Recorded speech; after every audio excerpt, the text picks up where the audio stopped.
Hi, so I wanted to talk about the difference between being comfortable and being bored in a relationship. But first, it's really important to note that the way we are treated, we carry with us. And if we're treated a certain way multiple times, we then deem that treatment as being safe.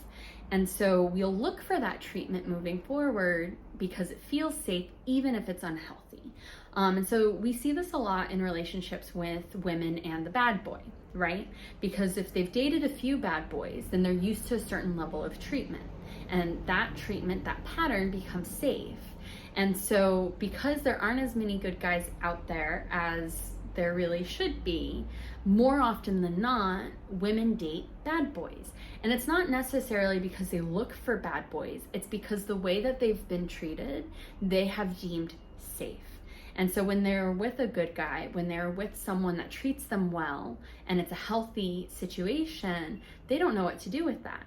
Their body then goes into fight or flight mode, and I guarantee you they're going to find ways to end it. Oh, he's too nice. Why? Because he doesn't treat you like shit. And so being treated nice actually ends up becoming unsafe for someone who's not used to it. And I say this from personal experience. This actually came up recently with the guy I'm seeing because he said that he likes comfortable. And I didn't know what to do with that because in my experience in dating, comfortable equals boring and boring equals breaking up.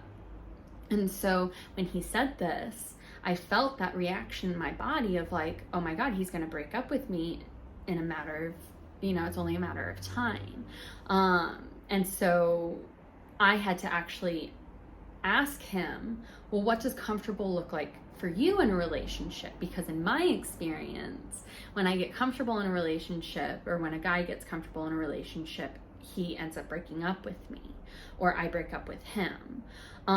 And so it's really important to have these conversations with anyone you're dating, whether it's a week or a month or 10 years, because it can give you this valuable insight of how this person is used to being treated and how they might react. Because an older version of me dating a nice guy, I might find a reason to break up with him because I'm not used to that level of treatment. I'm not used to being treated nice.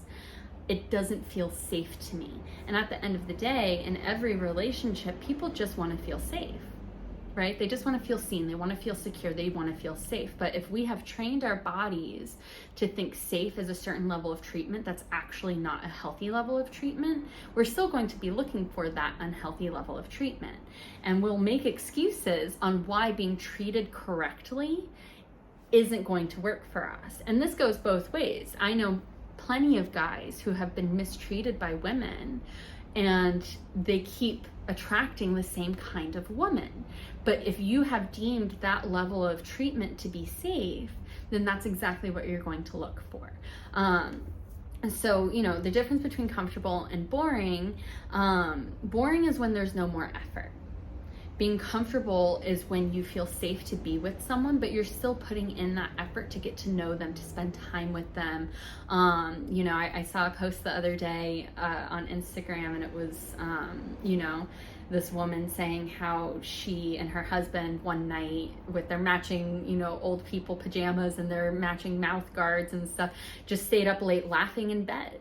That can still be effort because you're taking that time to connect with your partner.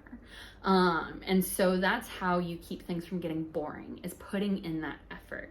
But it also gives you that level of vulnerability to be comfortable. And so we need to break those habits of what we call safe, because if we're used to being treated a bad way, we will deem that just as safe as if we're being treated a good way that we're used to. So, the ways to kind of get out of your own head and into it is safe for you to feel comfortable. The first thing is to have that open communication.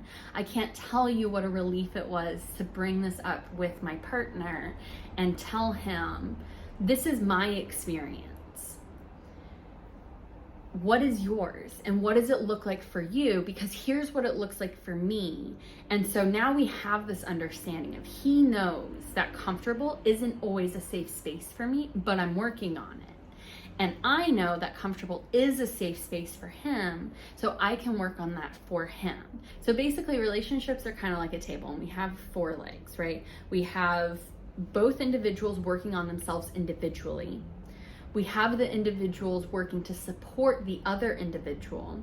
And then we have both individuals working to support the actual relationship as a whole.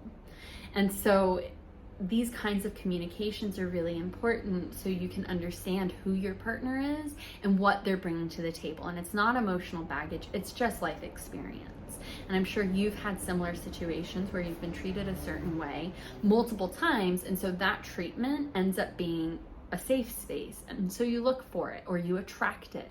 How many times have you attracted women who ghost you?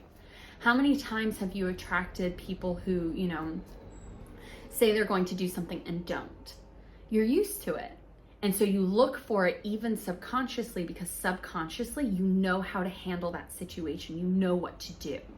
When you're faced with someone who gives you something different, you don't know what to do with that.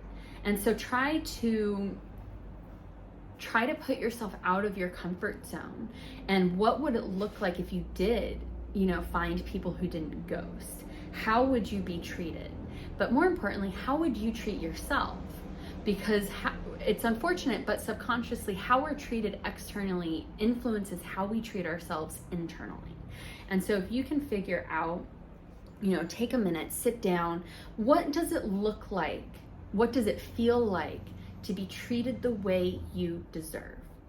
Not just from someone else, but if you, as you are now, were to be treated that way from someone else, how would you now show up for yourself?